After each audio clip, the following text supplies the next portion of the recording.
Coming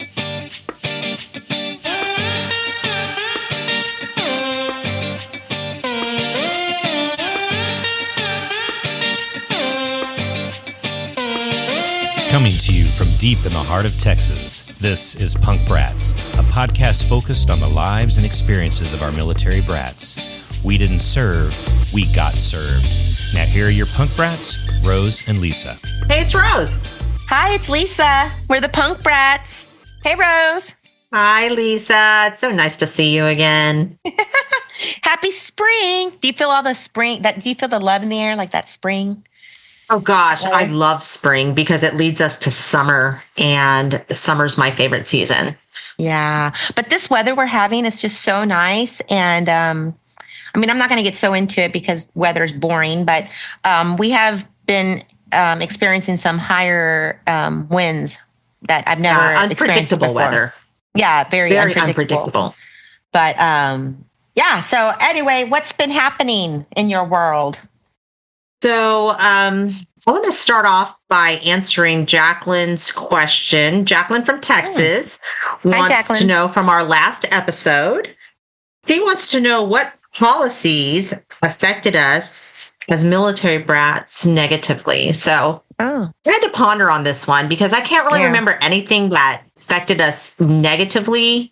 Mm-hmm. I would probably use the phrase challenging. What do you think? I would say, yeah, because you and I were trying to think about this when we heard the question, and I think challenging would be more, like, for example, us growing up overseas as military brats on military bases and all, if we made a friend who wasn't associated with the military, they couldn't just like come over our house. They couldn't just come over to the base. We can just ask them to come over. Drop them off. Yeah. We had to make arrangements, and it was an Make sure you bring your passport. Exactly. So you can sign in. Exactly. Oh my gosh. I remember that. That was, yeah. I don't think we had too many policies we really had to follow. And if there were policies, we were so crazy and young that we didn't really. Yeah.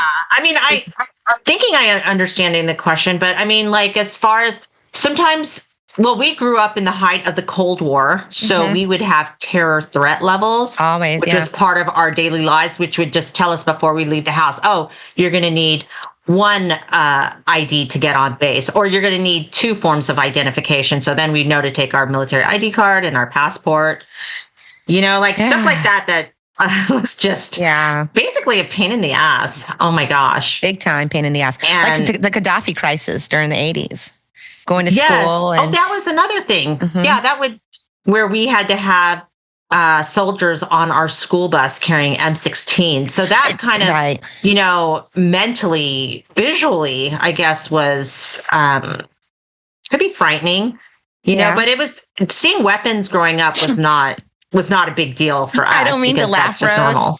But But here are these poor veterans who were probably young guys assigned to us on the bus, and we didn't care, and we were still assholes. Oh my gosh, yes. They probably hated us. Can you imagine? We had to stay in character blasting our music and throwing, crumbled up papers at each other and just being loud, obnoxious, and about it from their perspective. I remember thinking it's like, oh, they've got to be on our bus ride, but thinking about their perspective, they're probably like these stupid brats. Oh my gosh! Well, speaking of brats, I going to find this detail, right? and I think there were only like a few of us on there. It wasn't like there were 50 of us. I think there were like 30 of us on the bus at the time, 30, 35. I can't really remember, but think about this too. It's not like we had a 20-minute bus ride to school. We had an hour and a half each way. So they had to go an hour and a half, escort us to school. Then they had to get an hour and a half back to the base. Then they had to go an hour and a half. I think it's worse coming home because we have all that energy because we're out of school now. Oh my God. In the morning, we're kind of tired still, sluggish. Yeah. But anyway, speaking of being brats, let's talk. It's April. So we are in the month of the military brat. Yay! Or the military child, to be more specific. And it's our time to shine. Oh, definitely, yes, our time to shine. And Lisa had sent me this when we were first thinking of, when Punk Brats, the podcast, was still just in its infancy, like planning stages, and we were just talking about it, we learned a lot about military children and all things, I guess, brats, doing our research. And we found out that the symbolic flower of the military brat is the dandelion. And so I thought for my Did You Know This month, I would just share a little bit about that. It's the, I guess, official flower of the military child. And the reason it's the dandelion is because dandelions they can put their roots down anywhere. I mean, I'm sure you've seen them growing out of the sides. They're everywhere. The sides of a sidewalk, right? They're very resilient and like almost impossible to destroy. And then when the wind blows them, they just bloom everywhere where the winds carry them. It's very symbolic of the military child, being uprooted and moving sometimes, to another state or to another country or to another country overseas. So I just think it's just really a really it's cool appropriate. symbol. It's the perfect flower to describe us. Yeah. And, the dandelion is also very resilient. I know it's hard to put like a blanket statement on all military brats and say they're resilient and they're strong, because we're not. I mean, while I was going through it, I had a very difficult time, but given a few months and like just where I was at, I was able to, eventually come out of my shell. Yeah. And I think, I've loved everywhere that I've lived. And looking back in hindsight, it's easy, to be like, oh, you remember the good times, but there were hard times too. But, I mean, we just exist, and we're strong. Yes, we're all strong. Yeah. Yes, we are. Yes, we are. I'm really excited that we're recognized with a month, and it's actually celebrated on. So we have a month that we have the Military Child Month, and then there's a day that we actually celebrate it, which is April 30th. So, I wouldn't have my life any other way. And I'm really excited about our guests coming up because, we're interviewing these two sisters, Kayla and Julia Hawes. And Kayla works for an organization called Fallen Patriots.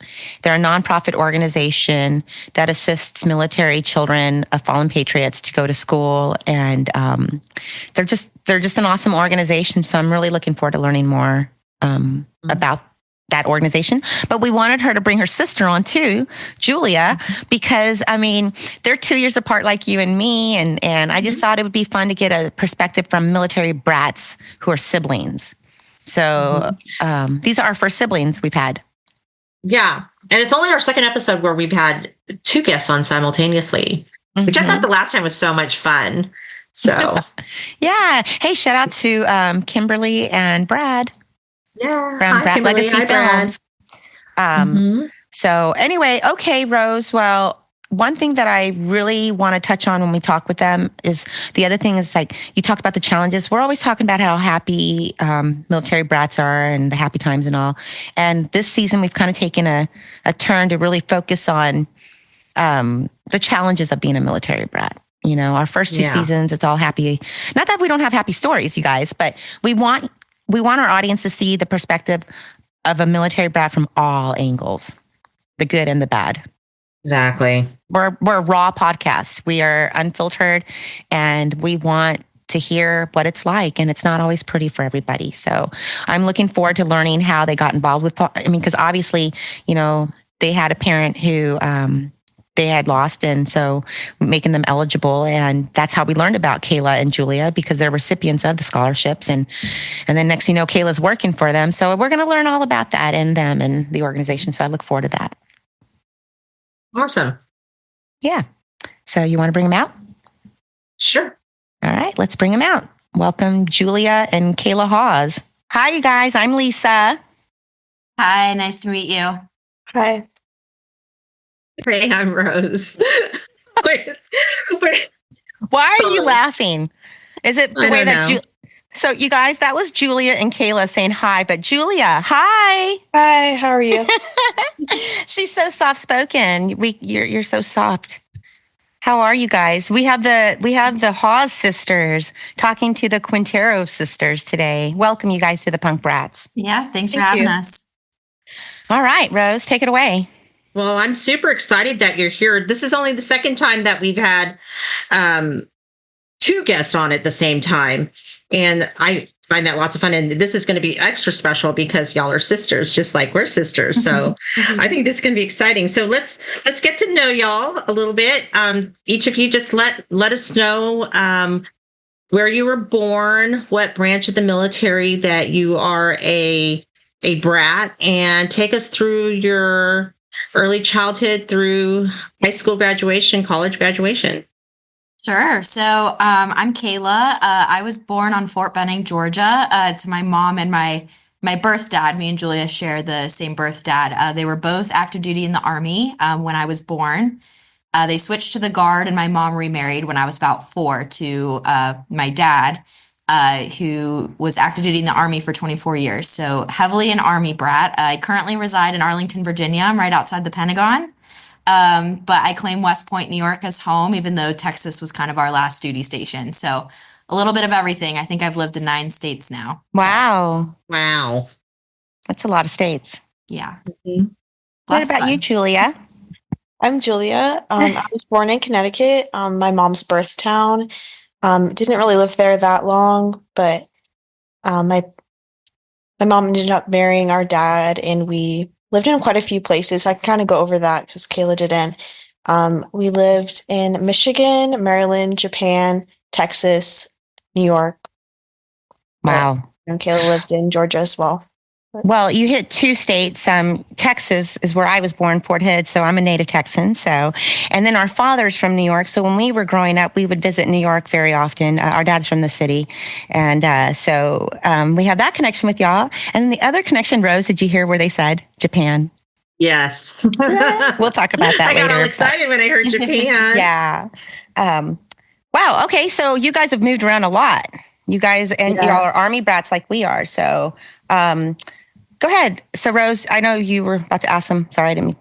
Yeah, no, that's okay. I just wanted to know what were some of your best and most challenging aspects of growing up in a military family. I'm going to assume it's, we have a lot of shared experiences, but just for our listening audience, if you could just speak on that for a bit. Yeah.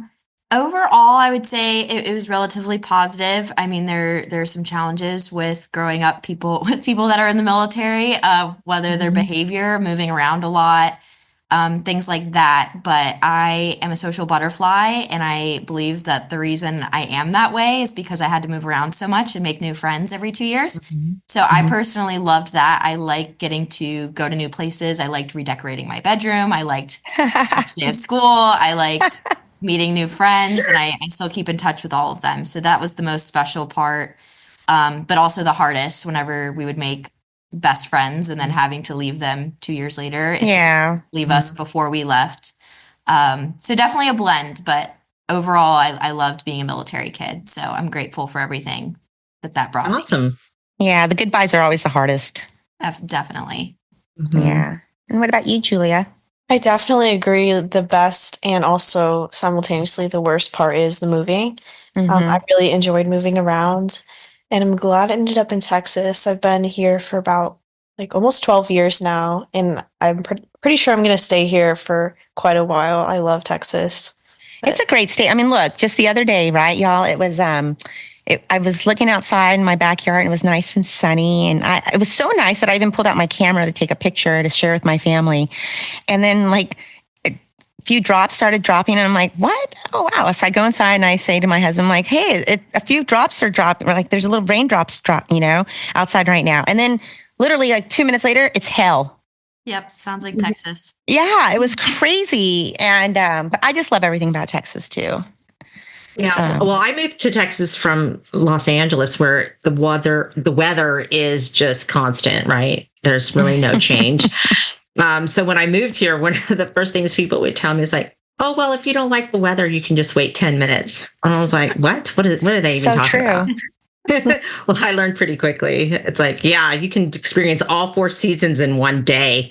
And speaking of that, I have a question. So how did living overseas shape your perspective on the different cultures and people? And including the storms, because if y'all remember in Japan living there, those storms were and the earthquakes were a lot different than what you would experience here in, where we live right now. But just how did that shape your perspective on that, on living in different cultures? So I don't know how much Julia remembers when we were transitioning from Maryland to Japan, but our dad would kind of prep us on the fact that it was going to be different. But I kind of when we moved to Japan, I thought there was no such thing as forks. I thought it was only chopsticks, and Dad had got us chopsticks before we moved over there, and I obsessively taught myself. Of course, I got there, that wasn't the case. It was very ignorant of me to think that. But what I really liked, and you guys may have known with going to school there, but we had a culture class on base that taught us kind of the basics of Japanese culture. So we knew how to communicate, how to be respectful, and kind of how each country views each other.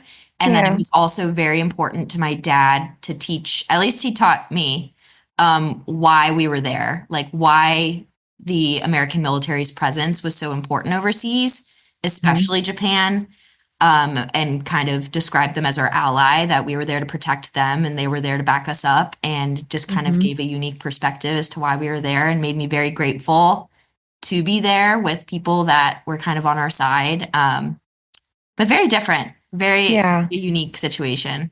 Wait, how old were you, Kayla, when you were there? When you left, 8, I should say. I was 8 years old when I was there, and then we left when I was 11. Okay, so you were there for 6th grade? 3rd through 5th. Oh, 3rd through 5th. And so Julia, so both of you guys were in the elementary school only then. You didn't get to go to Zama Middle School. No. Okay. I only did Zama Middle School. I always wanted to go to the Zama High School, but I didn't have that chance. But Rose got to do a little bit of middle school and high school. So she was a Trojan and a Spartan.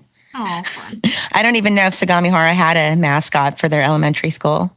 I can't even remember. I remember our little school song. I don't remember. Me too. I remember that. Y'all want to sing it for us? No. Yeah, I'll sing it. Oh, please, sing come it on, with me, sing Julia. it. Come on, Julia. Let's do it. Okay, 1, 2, 3, Bird. go. In Sagamihara on the Kanto plain, the land of cherry blossoms and the soft gray rain, is the place where learning is the rule. John O. Arn Elementary School. Oh my God. Oh, That's all I remember. I love I sing that. it every so You know often. what? It doesn't leave my brain.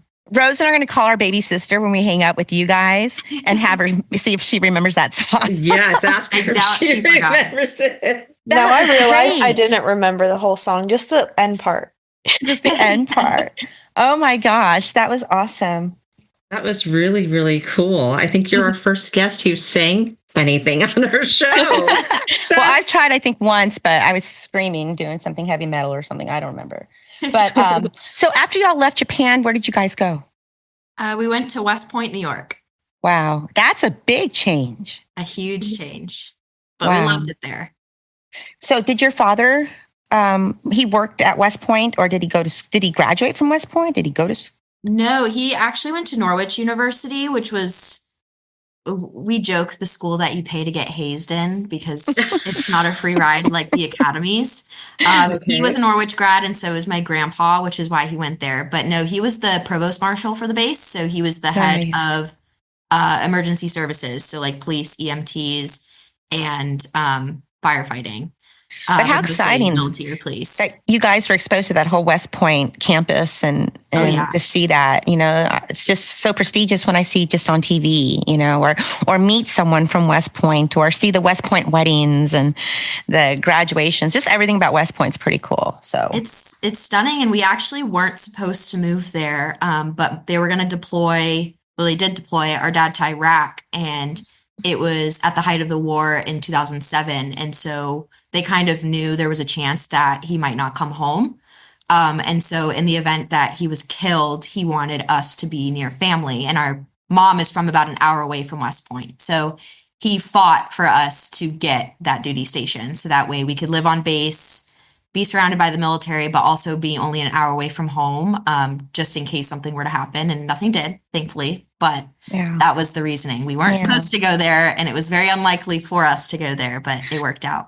But imagine that stress on your parents, like your dad's having to think about the stuff like, what if? Mhm. Like, what if I die? And to have that responsibility on his shoulders to be prepared and to prepare his family before he goes off, you know, a true American hero. And so let's go into talking about that. Like, we talk about the challenges of living with a father or a mother or a family member with PTSD. And, you know, you just said your dad went at the height of the war, 2007. So that was the first Desert Storm. Yes. And that, you know, I mean, I'm going to put your dad kind of close to my age or our age group, you know what I mean? So he was a young guy when he went. And Yes. can you tell us a little more about your dad? Yeah. Julia, do you want to talk first this time? I feel like I'm No, overusing, but if not, I can totally. No, yeah, let's let you Julia remember share. a lot more than me. Like Well- for like the basic history, I think Kayla remembers a lot more, and I'm good at like filling in detail. Well, how about this, Julia? Tell us what you remember as a brat about your father, like from your perspective. Yeah, I definitely just enjoyed the job he had. I loved, moving around and being on base. I loved West Point. It was just amazing there. We had that was the first time I had freedom as a kid, was like going around base and hanging out with my friends. I just enjoyed like the amount of freedom he gave us. Like, it's amazing. Yeah, I concur. I think that one of the things being a military brat on a base is the freedom. Mhm. I mean, our parents, you could still just kind of let your kid loose and, you come back when it's just time to come back. You just kind of knew, Come back when the streetlights turn on. Exactly. Yeah. And that's so cool, because was our that's something that Lisa and I got to experience. And it's just nice to hear it from y'all, who are much younger than us, that you still got to experience that, because that's not very common, especially with people your age, that got to experience that. Let's, if it's okay, I would like to get into maybe, you've introduced us to your dad. Thank you very much. And living with a parent struggling with PTSD, I'm sure is incredibly tough. If you could just talk about your experience with that, and then just take us through. How it led you to get to working with fallen patriots, and then we'll just go into talking about that. So Exactly. So to give a little background on my dad, well, one, I realized I didn't introduce him, but his name was let's go back. Let's do that. Lieutenant Colonel Tom Hawes. I still have my birth dad's last name, but me and Julia are full sisters. But he passed away when he was 46 years old to a sudden heart attack that was ruled service connected and in the line of duty. Essentially, they think he had some sort of heart defect that kind of went undiagnosed by the Army.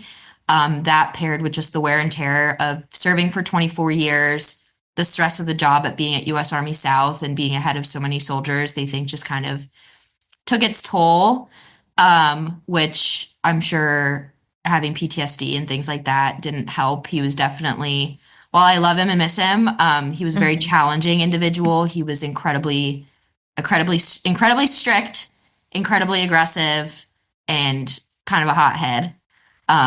Definitely had our best interests at heart always, and really wanted us to move forward and succeed. But he was a challenging personality, and he died when I was 19, which when you're in your teens, all you do is fight. So I fought with him a lot, but kind of how I've mended those fights in that relationship was when I went off to college. I connected with some other Gold Star organizations, actually looking for help for Gold Star kids at my campus at the University of Alabama.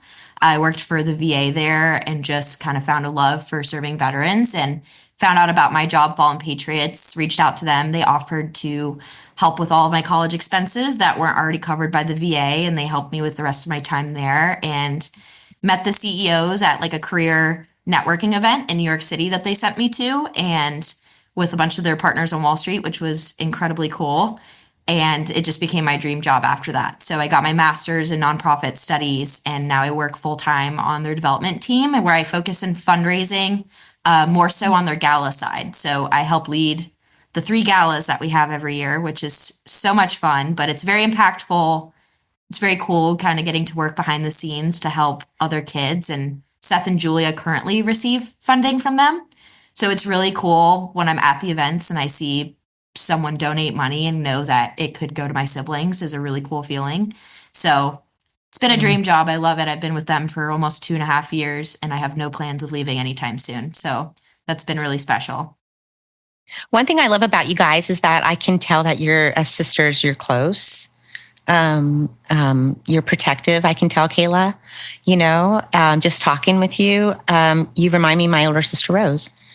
And even though our personalities are opposite, even though I'm the extrovert and Rose is the introvert, I always feel protected by my older sister.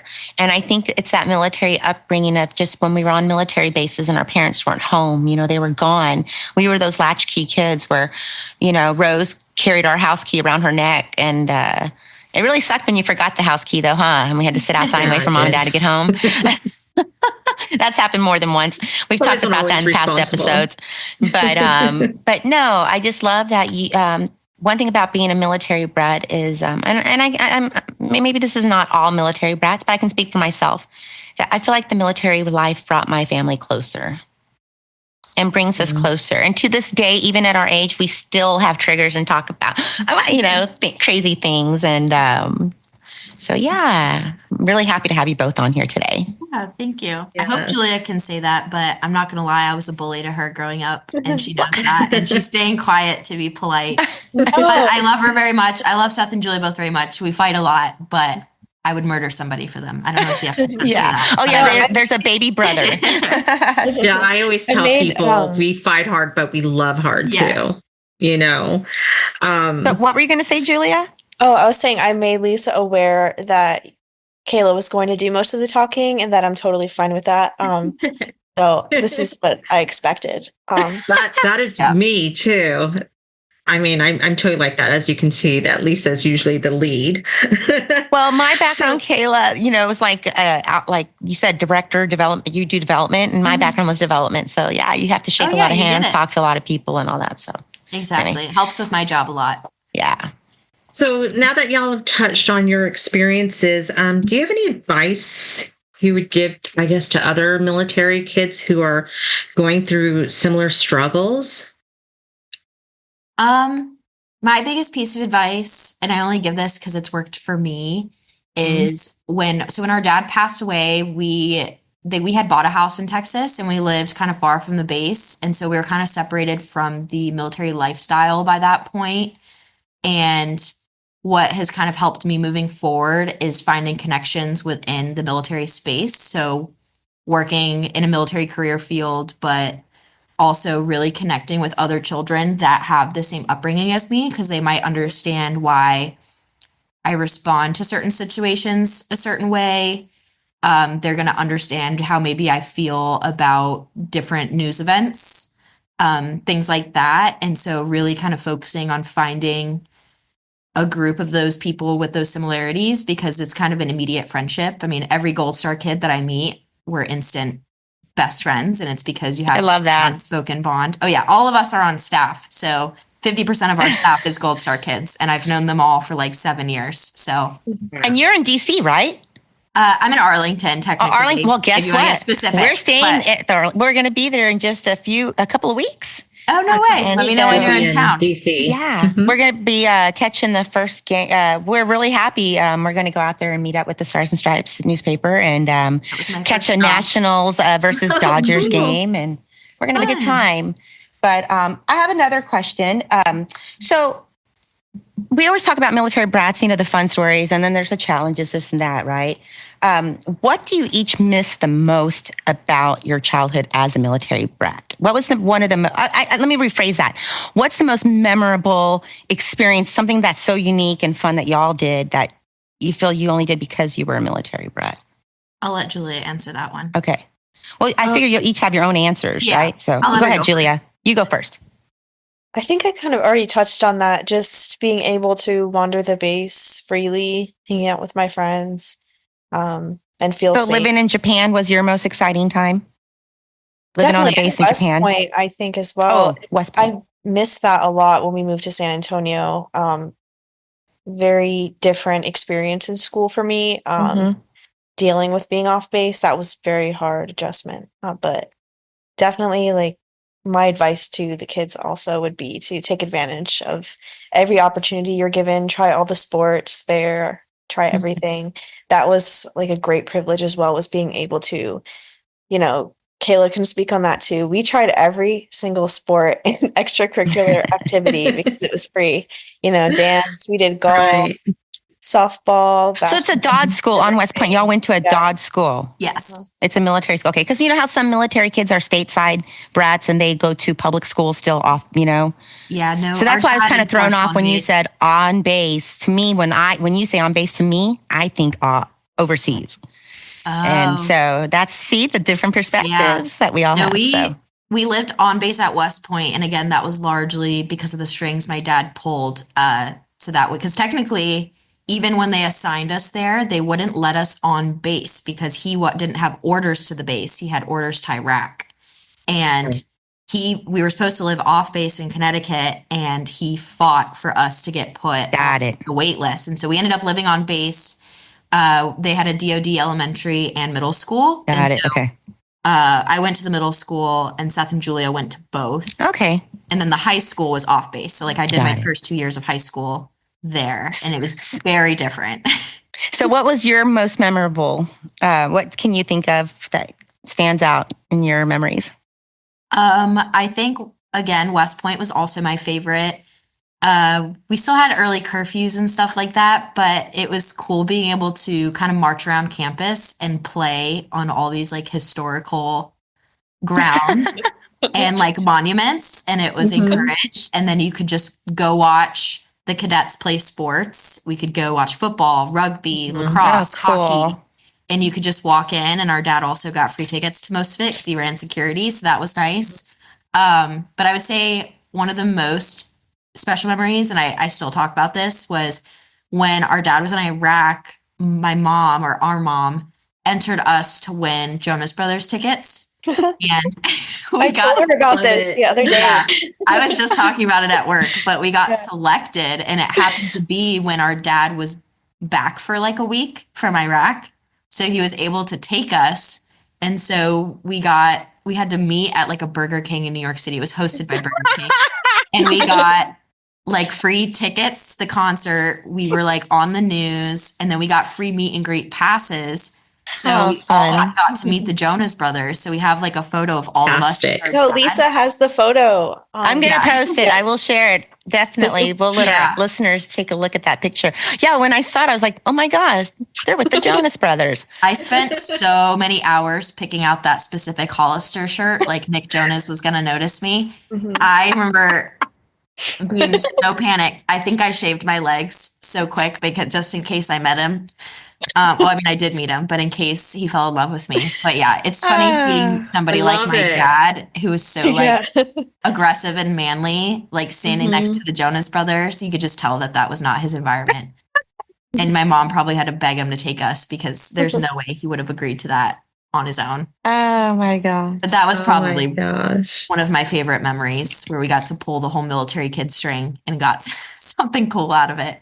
Well, you know what, you guys? I love just getting to know y'all so much on a personal basis, but guess what it's time for right now?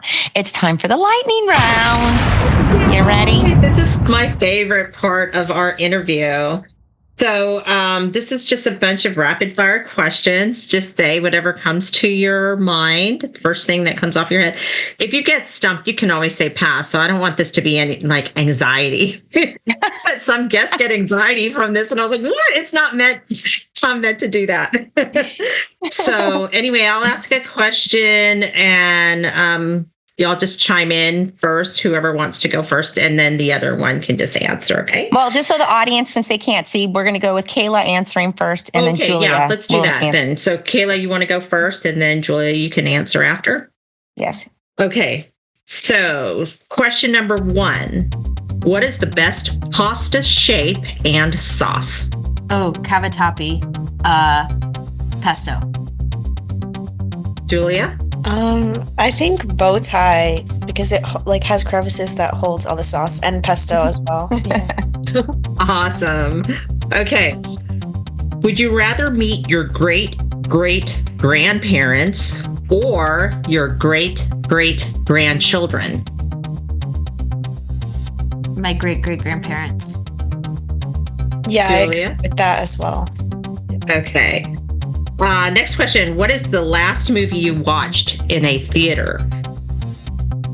Probably the newest Jurassic World. Okay. I saw Anora last. Okay, awesome.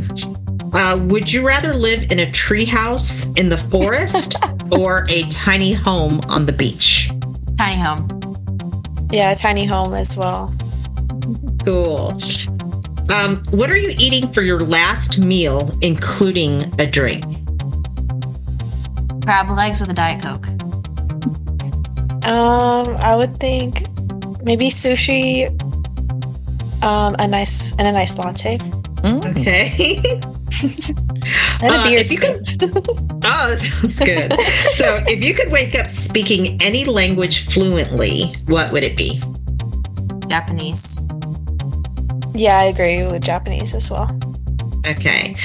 If you could have dinner with anyone, dead or alive, who would it be? General MacArthur. Nice. I'm obsessed with him. Sorry to be emotional, but probably my dad. Yeah. Oh, it's beautiful. What is one place you'd like to visit that you have never visited? Ooh, New Zealand. China. Oh, good choices on both. That's a good one. What is your favorite board game? I actually hate board games. Okay. None. Maybe say a card game. I don't like card games either. They stress me out. Wow, okay. Yeah. Julia, What about do you, have one? Julia? I'm gonna have to pass. I don't know. They're all good. It depends on who I'm playing with. That's a good way to answer that. Yeah. And our final question, window or aisle seat? Window. I'll see. Ooh, yeah. Y'all got through the cool. lightning round. You know what's Yes. interesting is as sisters, y'all had very similar answers in the very last one. Or the last two. Like, I feel like Julia is one, like you just said, and this is the way for our audience to get to know y'all, right? On a personal basis. And the fact that you don't like board games, but Julia, you like board games that are, it depending on who the company is with, you know? But y'all answered the last one differently too, window and aisle. So you see, you guys are a little bit different, but you're mostly the same in all the other answers. Yeah, now we won't fight over what plane seat. I knew that I was going to be interviewing sisters today, so I actually asked Lisa all these lightning round questions. She did. Before asking them to. I stuttered. I was curious about what her answers would be, and we were very different as well. Well, the thing is that and I don't like board games either. I love board games. I don't. I hate them. I would rather play sports or something. You know what's fun? Sit and do it. You can't. So you know what game I picked, you guys? I picked Sorry. I just love Sorry. And I knew she was going to pick that game. You did. I know, because that's a game our father played with us all our lives growing up. Like my dad was into board games, and so that was us growing up. And then as far as window or aisle, Rose picks window and I pick aisle. Yeah, I get horrible flight anxiety, and I will Me too. borderline faint if I don't have a window seat. Oh, see, if I'm by the window, I feel claustrophobic. Really? I have to be more in the aisle, so I don't have to keep saying, excuse me, if I have to get up and stretch my legs or just take a breather, you know? No, Yeah, I'm not one of those weirdos. And you guys, whoever's listening, I'm not one of those weirdos on an airplane, like, hyperventulating or anything weird. But, well. It's okay. I just called you a weirdo. That's okay. We only have so much time left, but can we go back to talking about fallen patriots? Because I read up on y'all's history of your company, and is it a husband and wife who do it together, or who started it, the found? Yes, David and Cynthia Kim. So David was a West Point graduate, and when he was serving in Panama during Operation Just Cause, they lost a man in his unit named Sergeant Delaney Gibbs, and he died a few days before Christmas. And I can't remember if it was a wife or girlfriend, fiance, significant other was pregnant with their unborn child at the time of passing. And so David got out of the Army. He went to Harvard, was very successful in the private equity realm, in New York City and basically pledged to himself that if he ever had the means, he wanted to help send that little girl to college and as many Oh my kids as he gosh. could. And so he used all of his strings for good. And now we've given over $72 million in scholarships to military That's children beautiful. who lost a parent. Wow. And so, Julia, you said you're a recipient of this scholarship. Yes. And so you'll be graduating here from college here soon. And so I guess one of the last questions we'd like to ask you guys is, where do you guys see yourselves in the future? Like, what do y'all see yourselves doing in the next few years based on your experiences growing up and, you know, your influences and all that? Where do you see yourself, Julia? And then we'll go, Kayla. Definitely want to pursue my master's degree in counseling. I'm pretty certain I want to become a school counselor. That kind of has to do with being a military brat. I went to my school counselors a lot as a kid, especially at West Point, because our dad was deployed twice while we lived there. And so like those positive experiences like kind of led me to want to go down that path, but I'm also not like certain my career path yet, but You're young. You'll figure it out. But congratulations on you graduating soon. I know that's coming up. So we wish you luck in everything you do. What about you, Kayla? I have been with Fallen Patriots for about 2.5 years. And as of right now, I would love if this is my forever job. So I don't really have plans to leave, just to hopefully continue to move up and keep making a difference and doing what I do here. And I'm poached a lot and I never want to leave. So hopefully the Kims are listening to this. Well, is your organization nationwide or is it just in that area? Like, so we actually are all remote. We have a office here that we use to mail and receive checks like for scholarships. But no, we serve children all over the United States. We pay for study abroad. We have children at Oxford University. Wherever they can get into and want to go to, we'll pay for it.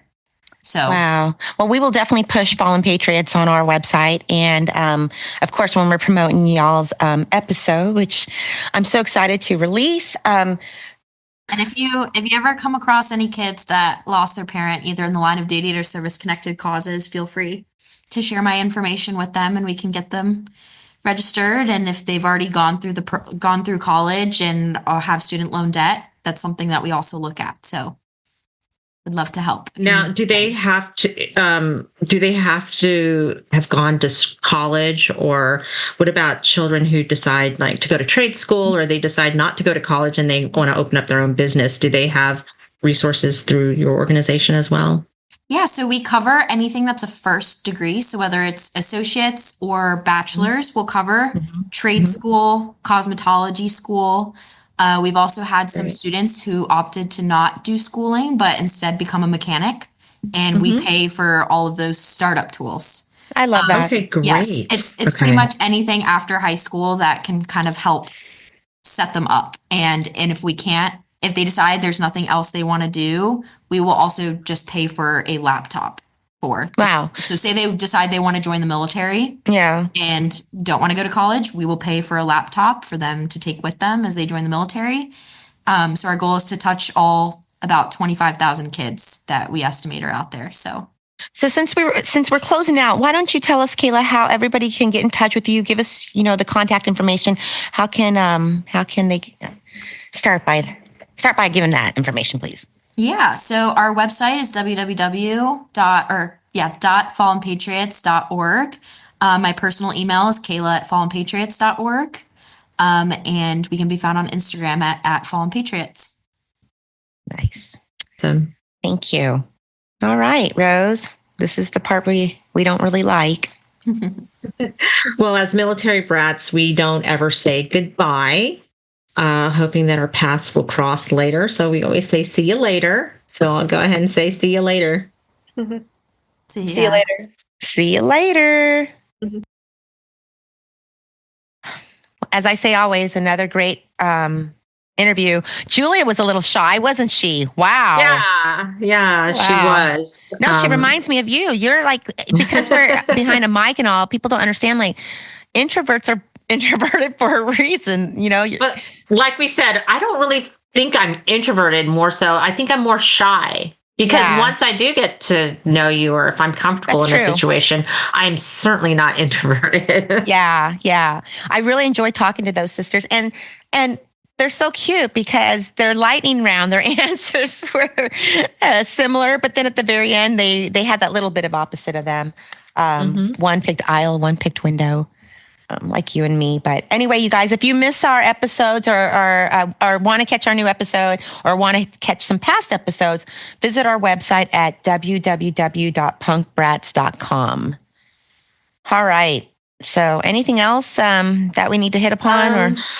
No, not really. Do you want to go ahead and plug the phone number so we can have people call in? Oh, yes. Yeah. Again, don't, when the podcast is done, don't hang up so quickly because it's always followed up by a caller. So our phone number is 512-254-5989. All calls are recorded. Record up to a 2-minute message. If you mess up, just hang up and call back and try again. Visit us on social media, you guys. Facebook, we're at Punk Brats there, and Instagram, we're Punk Brats USA. That's it, Rose. All right, Lisa. I guess this is the part where I say see you later. I'll see you later. Hello, my name is Ellie, and I'm from Texas. My favorite part about being a military kid is I get to travel with my mom.